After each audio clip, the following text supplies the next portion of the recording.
ആകാശവാണി കവരത്തി. ഫെൺഫോരിഷ. ആകാശവാണി കവരത്തി നിലയത്തിന്റെ ഫെൺഫോരിഷ എന്ന പരിപാടിയിലേക്ക് എല്ലാ പ്രിയ ശ്രോതാക്കൾക്കും സ്വാഗതം. ഇന്ന് നമ്മളോടൊപ്പമുള്ള അതിഥി അക്യുപഞ്ചർ സ്പെഷ്യലിസ്റ്റും സംരംഭകയും ആന്ത്രോത്ത് ദ്വീപ് സ്വദേശിനിയുമായ ഡോക്ടർ സറീന ജാസ്മിൻ. എൻ്റെ പേര് ഡോക്ടർ സറീന ജാസ്മിൻ. ഞാനൊരു അക്യുപഞ്ചർ സ്പെഷ്യലിസ്റ്റാണ്. എസ്പെഷ്യലി ട്രഡീഷണൽ ചൈനീസ് മെഡിസിൻസിലാണ് ഞാൻ സ്പെഷ്യലൈസ് ചെയ്തിരിക്കുന്നത്.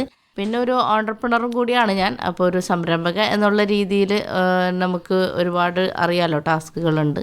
പിന്നെ ഒരു ലക്ഷദ്വീപുകാരിയാണ്. ആന്ത്രോത്ത് ദ്വീപാണ് എൻ്റെ സ്വദേശം. പിന്നെ കേരളത്തിൽ നിന്ന് കല്യാണം കഴിച്ചു. എനിക്കൊരു മകനുണ്ട്, ഇപ്പോൾ 13 വയസ്സായി. മുഹമ്മദ് റെയ്ഹാൻ എന്നാണ് പേര്. അവരും അവിടെ എറണാകുളത്ത് സെറ്റിൽഡായി അവിടെ പഠിക്കുന്നു. ഒരുപാട് സന്തോഷം ഈ പെൺപോരിഷ എന്നുള്ള പ്രോഗ്രാമിൽ എന്നെ ക്ഷണിച്ചത്. പെൺപോരിഷ, അപ്പം പെണ്ണിന് നല്ല പോരിഷമുണ്ട്. അത് മറ്റുള്ളവർ ഒരുപാട് പേര് മനസ്സിലാക്കുന്നുണ്ടോ എന്നൊരു സംശയമുണ്ട്. അപ്പോൾ പെണ്ണിൻ്റെ പോരിഷിനെ കുറിച്ച് പെണ്ണ് തന്നെ സംസാരിക്കണമല്ലോ അല്ലേ, അല്ലാണ്ട് നമ്മളെക്കുറിച്ച് ആര് സംസാരിക്കാനാണ്. അപ്പോൾ എപ്പോഴും നമ്മൾ മനസ്സിലാക്കേണ്ട ഒരു കാര്യം എന്ന് വെച്ചാൽ, ഞാൻ നിങ്ങളെല്ലാവർക്കും അറിയാം, ഞാനൊരു സംരംഭകയാണ്. ആ സംരംഭക എന്ന് പറയുമ്പം പല ആൾക്കാരും പലപ്പോഴും പറയുന്ന കാര്യം, നിങ്ങൾ വലിയ സംരംഭകരല്ലേ, അല്ലെങ്കിൽ നിങ്ങൾ വലിയൊരു ഓൺട്രപ്രണറല്ലേ, നിങ്ങൾക്ക് എന്തും ആവാമല്ലോ, നിങ്ങൾക്ക് അങ്ങനെ പോവാം ഇങ്ങനെ പോവാം, എവിടെ വേണമെങ്കിലും ടൂർ പോവാം, ഇങ്ങനെയൊക്കെ ഉള്ള ഒരു അവസ്ഥ. പക്ഷേ നമ്മൾ മനസ്സിലാക്കേണ്ട ഒരു കാര്യം എന്ന് വെച്ചാൽ, നമ്മളൊരു സംരംഭകർ അല്ലെങ്കിൽ ഒരു ഓൺട്രപ്രണർ അല്ലെങ്കിൽ ഒരു തൊഴിലാളി എന്നുള്ള രീതിയിൽ നമ്മൾ നിൽക്കുവാണെങ്കിൽ നമുക്കതിൻ്റേതായിട്ടുള്ള ബുദ്ധിമുട്ടുകൾ തീർച്ചയായിട്ടും ഉണ്ടാവും. കാരണം ഞാനൊരു മൾട്ടി സ്പെഷ്യാലിറ്റി ഒരു ക്ലിനിക്ക് നടത്തുന്ന ഒരു വ്യക്തിയാണ് എറണാകുളത്ത്. അപ്പോൾ ആ ഒരു സ്ഥാപനം നടത്തിക്കൊണ്ട് പോകണമെങ്കിൽ എനിക്ക് ഏകദേശം 35ഓളം സ്റ്റാഫ്സ് ഉണ്ട് അവിടെ. അപ്പോൾ ആ സ്റ്റാഫുമാരെ നമ്മൾ നിയന്ത്രിക്കണം. ആ സ്റ്റാഫുമാരെ എടുക്കുന്നതിന് മുമ്പ് ഈ സംരംഭം ഉണ്ടാവണമെങ്കിൽ അതിൻ്റെ പുറകിൽ പ്രവർത്തിക്കുന്ന അത്രയും എഫേർട്ടായിട്ടുള്ള കുറേ ഹാർഡ് വർക്കുകളുണ്ട്. പലപ്പോഴും പലരും വിചാരിക്കുന്നത് സക്സസിൻ്റെ രഹസ്യം എന്ന് പറയുന്നത് അത് നിങ്ങളെ സപ്പോർട്ട് ചെയ്യാൻ നിങ്ങളുടെ ഭർത്താവ് കൂടെ ഉണ്ട്, നിങ്ങളുടെ പാരൻസ് കൂടെ ഉണ്ട്, നിങ്ങളുടെ കുട്ടികളെ നോക്കാൻ അവരുണ്ട്, ഇവരുണ്ട്. അതിനേക്കാളപ്പുറം ആരുണ്ടായാലും നമ്മൾ പ്രവർത്തിക്കണമെങ്കിൽ എപ്പോഴും ഇതിന് ഒരു ഷോർട്ട് കട്ട് മെത്തേഡ് ഇല്ല കേട്ടോ. കാരണം ഏതൊരു സ്ത്രീ സംരംഭകരും മനസ്സിലാക്കേണ്ട ഒരു കാര്യം, ഷോർട്ട് കട്ട് എന്ന് പറയുന്ന ഒരു സാധനം ജീവിതത്തിൻ്റെ വിജയത്തിലില്ല. എല്ലാത്തിലും നമുക്ക് കഠിനാധ്വാനം തന്നെ ഉള്ളൂ, ഹാർഡ് വർക്കിംഗ്. അപ്പോൾ ഈ ലക്ഷദ്വീപിലെ സ്ത്രീകളെ സംബന്ധിച്ചിടത്തോളം, ഞാൻ ലക്ഷദ്വീപിൽ ജനിച്ചു വളർന്നു. പലപ്പോഴും പലരും പറയുന്ന ഒരു കാര്യമാണ്, നിങ്ങൾക്ക് ലക്ഷദ്വീപിൽ ജനിച്ചു വളർന്നെങ്കിലും നിങ്ങൾ കേരളത്തിൽ കല്യാണം കഴിച്ചത് കൊണ്ടല്ലേ നിങ്ങൾക്ക് അത്രയും വലിയ അച്ചീവ്മെൻറ്റ്സും ഉയർച്ചയും ഒക്കെ വന്നതെന്നുള്ളത് പലപ്പോഴും പലരും പറയാറുണ്ട്. തീർച്ചയായിട്ടും അതിലെ ഒരു ഭാഗം അത് തന്നെയാണ്. പക്ഷേ എന്നാൽ എല്ലാവർക്കും സക്സസ് ഉണ്ടാവാൻ വേണ്ടി കേരളത്തിൽ കല്യാണം കഴിക്കണമെന്നൊന്നുമില്ല. കാരണം സക്സസ് എന്ന് പറയുന്നത് നമ്മളുടെ നാട്ടിൽ തന്നെ ഒരുപാട് ഓപ്പർച്യൂണിറ്റികൾ ഇന്നുണ്ട്. ഇപ്പം ഞാൻ ഇവിടെ ഇരുന്ന് സംസാരിക്കുന്നത് കവരത്തിയിൽ ആകാശവാണി സ്റ്റുഡിയോയിൽ ഇരുന്നുകൊണ്ടാണ്. ഇപ്പം അഗത്തിയായാലും കവരത്തിയായാലും ഒരുപാട് ടൂറിസം ഇന്ന് വളർന്നിരിക്കുന്നു. അപ്പോൾ ആ ടൂറിസം മേഖലയിൽ തന്നെ ടൂറിസ്റ്റ് ആൾക്കാർക്ക് വേണ്ട കുറേ കാര്യങ്ങളൊക്കെ ചെയ്തു കൊടുക്കുക, അല്ലെങ്കിൽ അവർക്ക് വേണ്ട ഫുഡിങ് കാര്യങ്ങൾ. കാരണം ചിലപ്പം എല്ലാവരും അത്രയും എഡ്യൂക്കേറ്റഡ് ആയിട്ടുള്ള സ്ത്രീകൾ ഉണ്ടാവണമെന്നില്ല. ചിലരുടെ വിചാരം എഡ്യൂക്കേഷൻ ഉണ്ടെങ്കിലാണ് ജോലി കിട്ടുള്ളൂ. ഒരിക്കലും ഒരു തൊഴിൽ അല്ലെങ്കിൽ ഒരു സ്കില്ല് ഉണ്ടാക്കാനായിട്ട് ഒരു വലിയ എഡ്യൂക്കേഷൻ ഒരു മാനദണ്ഡമാണെന്ന് നമ്മൾ വിശ്വസിക്കരുത് കേട്ടോ. കാരണം എത്രയോ എഡ്യൂക്കേഷനുള്ള ആൾക്കാർ ചിലപ്പോൾ ആ തൊഴിൽ തന്നെ ചെയ്യണമെന്ന് നിർബന്ധമില്ല.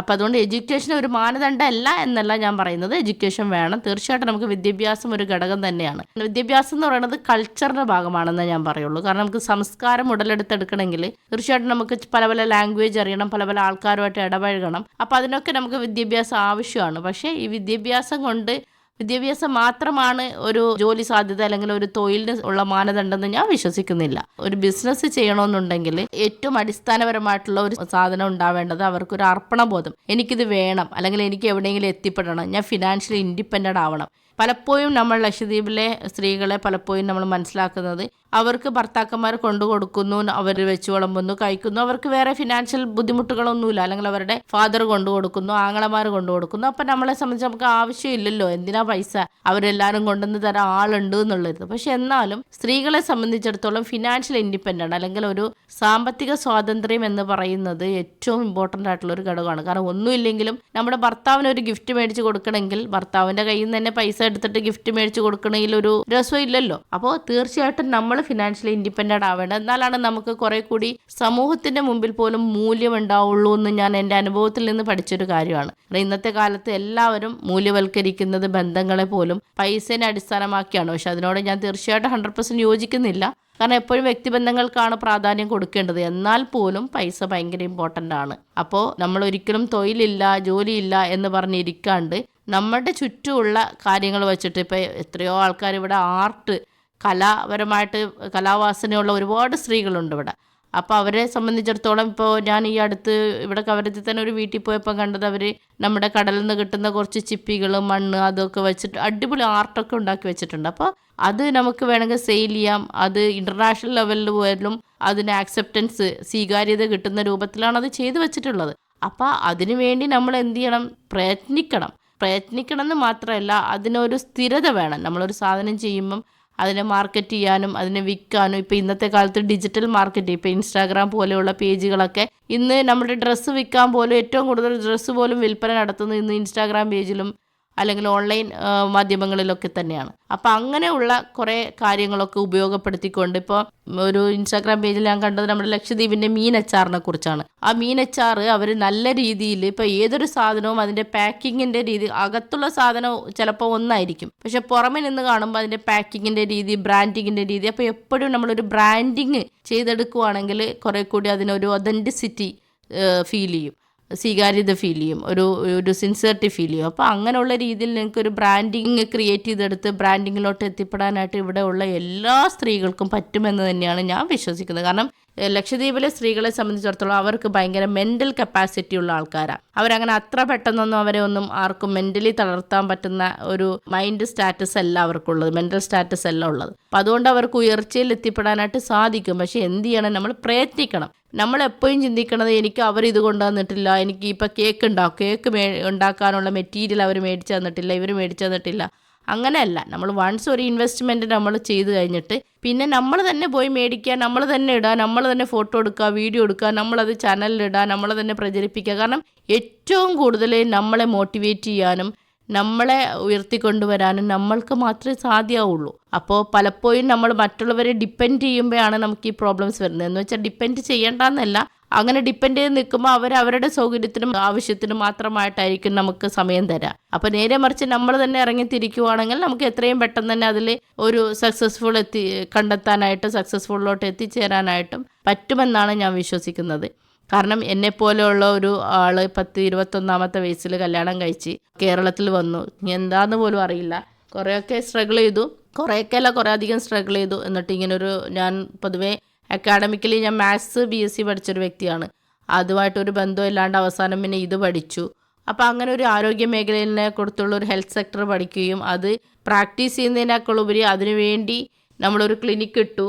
ഇപ്പോൾ ആ ക്ലിനിക്കിൽ ഒരു അക്കാഡമി കൂടിയുണ്ട്, കുട്ടികളെ ഇത് പഠിപ്പിക്കുന്നുണ്ട്. ഡിപ്ലോമ, അതുപോലെ master diploma, doctor of medicine പോലെയുള്ള കോഴ്സുകൾ നമ്മൾ കൊടുക്കുന്നു. ഇൻ്റർനാഷണൽ ലെവലിലുള്ള യൂണിവേഴ്സിറ്റിയുമായിട്ട് നമ്മൾ അഫിലിയേറ്റഡ് ആണ്.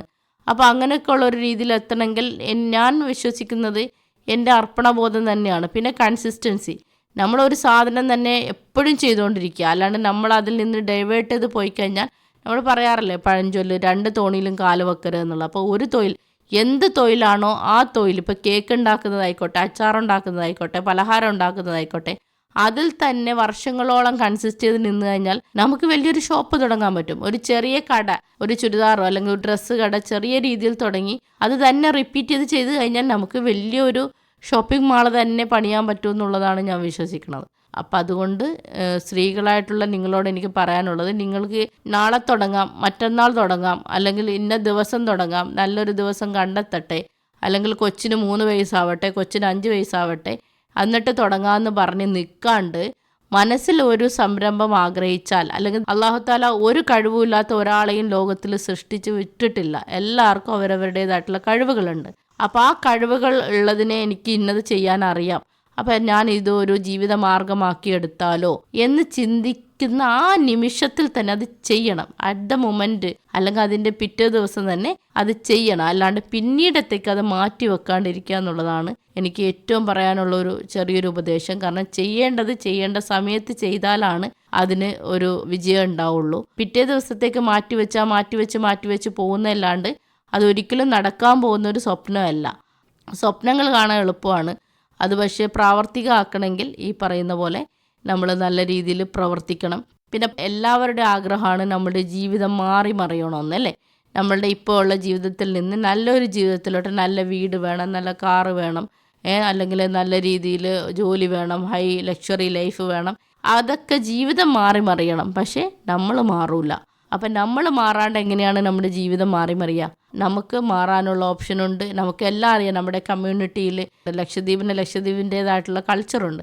ഇന്നും ഞാൻ ആ കൾച്ചർ ഫോളോ ചെയ്തു പോകുന്ന ആളാണ്. ഈവൻ എൻ്റെ ഫുഡ് കൾച്ചർ പോലും ഇപ്പോഴും അത് തന്നെയാണ്.